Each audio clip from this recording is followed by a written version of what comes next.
diretrizes da OCDE, como o Joseph falou, são 11 capítulos. Então, são de longe um instrumento bem abrangente em relação a outros existentes. E é bem antigo, é de 76, como o Joseph citou. Em 2011 tivemos modificações importantes. Em 2000 também tivemos, que foi quando ficou decidido que esses pontos de contato nacionais deveriam ser criados. E já foram 5 revisões, de 76 para cá, sendo a última, mais recente, essa de 2011. Que em 2000 ficou decidido que todo país aderente deveria criar um PCN, né, esse ponto de contato nacional. Para quê? Para não virar letra morta. Para não virar um tratado que os governos assinem e fiquem na gaveta e que não tem ninguém para ajudar a implementar.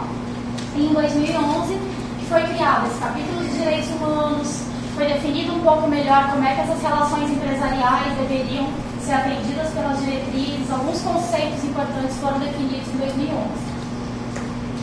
Quem subscreve as diretrizes, os países aderentes, o Joseph também já contou, são aqueles ali, os 34 da OCDE mais 12. Os 2 últimos que aderiram foram a Jordânia e a Costa Rica. Tem muitos latino-americanos. A primeira é que o Pacto Global, por exemplo, que é o Pacto Global da ONU, é um instrumento que as empresas aderem. Então, uma empresa assina e fala, eu vou cumprir com essas coisas. As diretrizes da OCDE não são assim.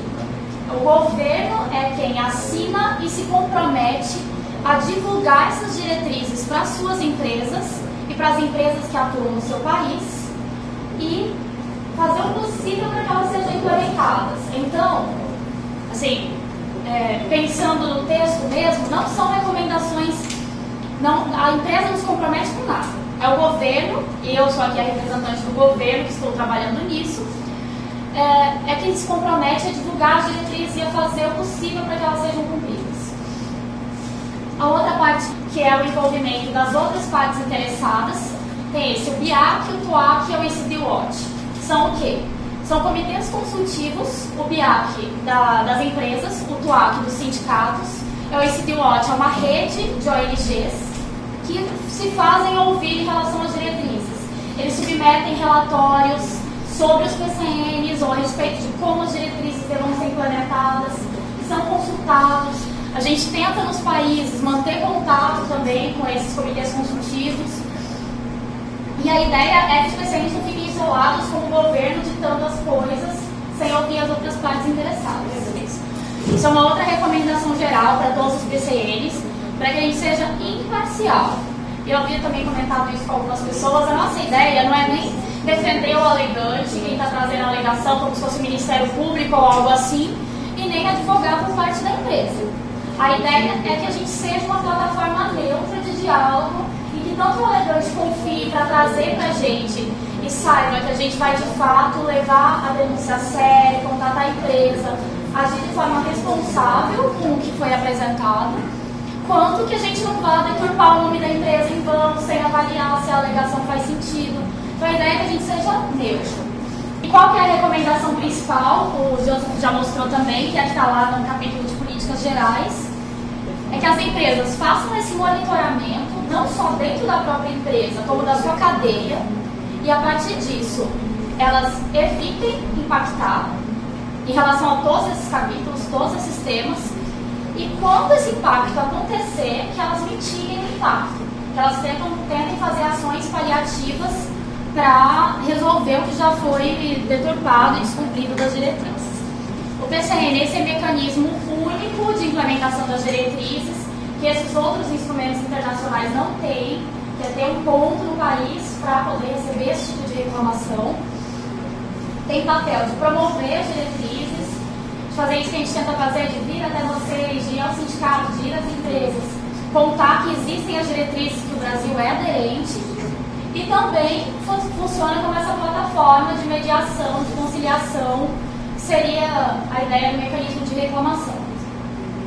E essa determinação geral para todos os PCNs, que é de ser visível, acessível e transparente. Isso é o único que, assim, é uma recomendação para todos os PCNs.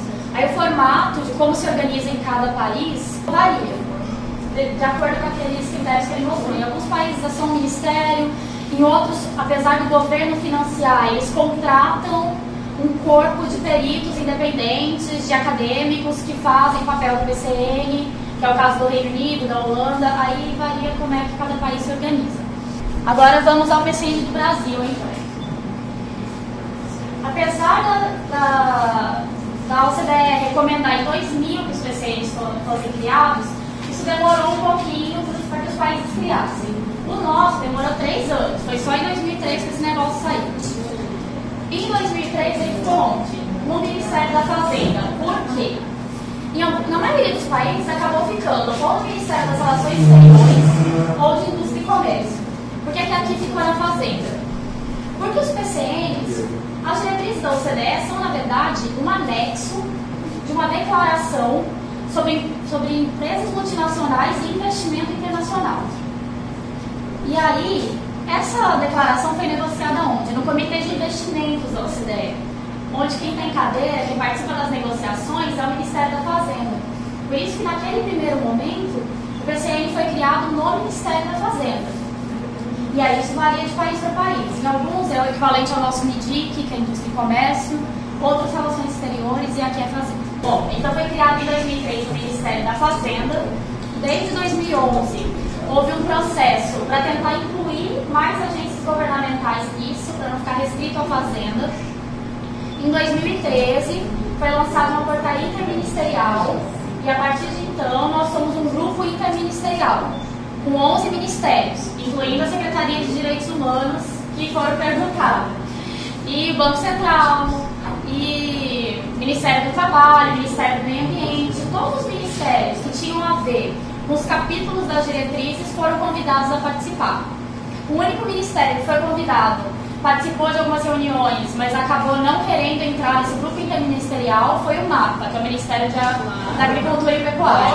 Os outros são parte. Segunda parte, então, isso foi a estrutura. Como é que funciona os procedimentos. E explica passo a passo como é que a gente lida com o caso. Quais são os prazos, quem pode trazer, tudo isso que a gente estava conversando está nessa resolução aí.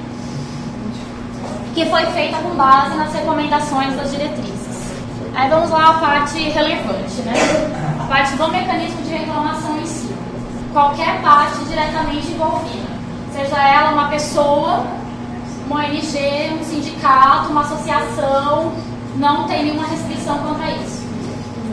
E aí o que varia de país para país é quais são os critérios a mais, além desses, para receber uma alegação.